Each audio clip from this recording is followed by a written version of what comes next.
श्री स्वामी समर्थ. स्वामी प्रकट दिवस निमित्त 11 दिवसाची पॉवरफुल सेवा, स्वामींचा अमृतमय प्रकट दिवस आणि भक्तांचा उत्साह. असं वाटतं जसं या दिवशी स्वतः स्वामी सगळ्यांबरोबर साक्षात उभे असतात आणि त्यात स्वामींवर भक्तांद्वारा श्रद्धा, प्रेम, विश्वासची फुल वर्षा. हा दृश्य तर अत्यंत भावपूर्ण असतो. आता मनात प्रश्न येतो की आम्ही अशी कोणती सेवा करावी. स्वामींना सगळ्या सेवा आवडतात. स्वामी स्वतः आपल्या घरी येऊन विराजमान होऊन जातील, ही सेवा सगळ्यात मोठी आहे. सगळ्यात पहिली आणि मोठी सेवा म्हणजे पहिल्या दिवशी स्वामींना मनापासून म्हणा, स्वामी माझ्या घरी या आणि माझ्या हृदयात निवास करून माझी सेवा स्वीकार करा.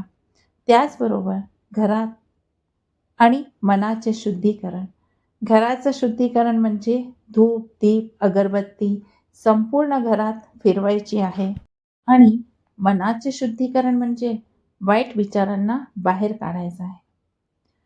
तिसरी सेवा म्हणजे मनातलं सगळं स्वामींसमोर आपल्याला मांडायचं आहे, सांगायचं आहे. स्वामींना सांगायचं आहे की स्वामी जे योग्य असेल ते घडू द्या. चौथी सेवा म्हणजे स्वतःला पूर्ण समर्पित करायचं आहे. स्वतःला समर्पित करा. त्यानंतर सगळ्यात मोठी सेवा आहे ती 11 दिवसाची, ती आहे ध्यान सेवा. आता ध्यान सेवा म्हणजे या 11 दिवसात सेवेमध्ये जेव्हा तुम्ही स्वामींसमोर बसाल तर तेव्हा तुम्ही स्वतः पाहाल की तुमच्या मनात, तुमच्या हृदयात, धडकनात नुसतं एकच तारक मंत्र आहे आणि तोच ती ध्यान सेवा आहे. जेव्हा तुमचं ध्यान लागेल तेव्हा तुमच्या हृदयाच्या धडकनातनं जो मंत्र बाहेर येईल तो सर्वश्रेष्ठ मंत्र स्वामींच्या 11 दिवसाच्या सेवेकरता.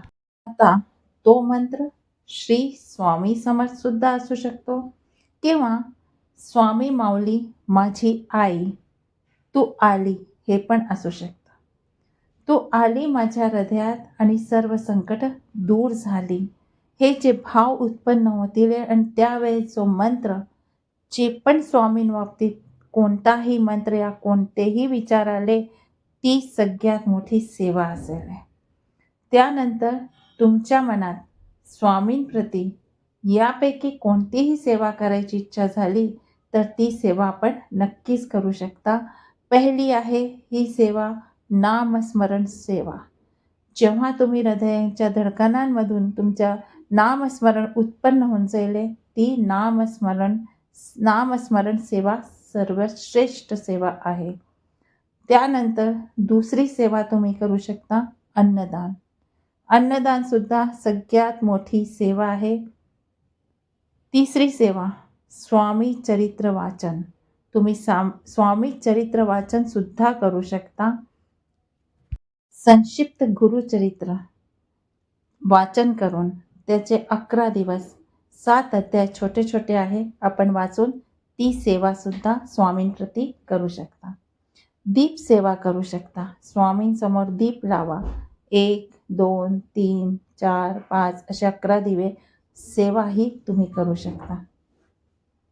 कृतज्ञता सेवा, मंत्र जप सेवा, प्रार्थना सेवा, यामधून जी पण सेवा तुमच्या मनामधून उत्पन्न होईल ती सेवा सर्वश्रेष्ठ. ती सेवा सर्वश्रेष्ठ ज्याच्यामध्ये आपलं मन लागतं आहे, ज्याच्यामध्ये आपलं ध्यान स्वामींपर्यंत जातं आहे, ज्याच्यामध्ये आपलं मन स्वामींना समर्पित होतं, ती सेवा सर्वश्रेष्ठ सेवा आहे. यापैकी कोणतीही सेवा जी तुमच्या मनात आली, नुसतं नामस्मरण श्री स्वामी समर्थ, श्री स्वामी माऊली माझी आई हे मंत्र जरी आलं तरी ती सर्वश्रेष्ठ सेवा मानली जाईल. ती सेवा सर्वश्रेष्ठ जी मनापासून ध्यान केल्यावर समोर येते. आपल्या मनानुसार जी सेवा लागेल ती आपण करा. सगळ्यात मोठी दुसरी सेवा जी आहे ती सेवा आहे घरच्या मोठ्या माणसांना नमस्कार करून आशीर्वाद घेऊन ही सेवा आपल्याला प्रारंभ करायची आहे. त्यानंतर स्वामींना नैवेद्य दाखवायचा आहे, आरती करायची आहे आणि मनपूर्वक सांगायचं आहे ही सेवा मी मनापासून केली आहे, पण या सेवेमध्ये जर काही चुकलं असेल त्याकरता मी क्षमा प्रार्थी आहे आणि तुझा साथ मला सदैव राहू दे, बरोबर राहू दे आणि नित्य नियमाने मी ही तुझी 11 दिवसाची सेवा करू शकू ही शक्ती मला द्या. माझं ध्यान तुझ्या चरणी नक्कीच लागेल हा मला विश्वास आहे मनापासून आणि माझं मना श्रद्धा, विश्वास, प्रेमचे हे जे फुलं आहे हे मी तुला मनापासून अर्पित करत आहे. जर आपल्याला हा व्हिडिओ आवडला असेल तर नक्कीच लाईक, शेअर आणि सबस्क्राईब करा. भेटूया आपल्या नेक्स्ट व्हिडिओमध्ये. श्री स्वामी समर्थ. जय जय स्वामी समर्थ.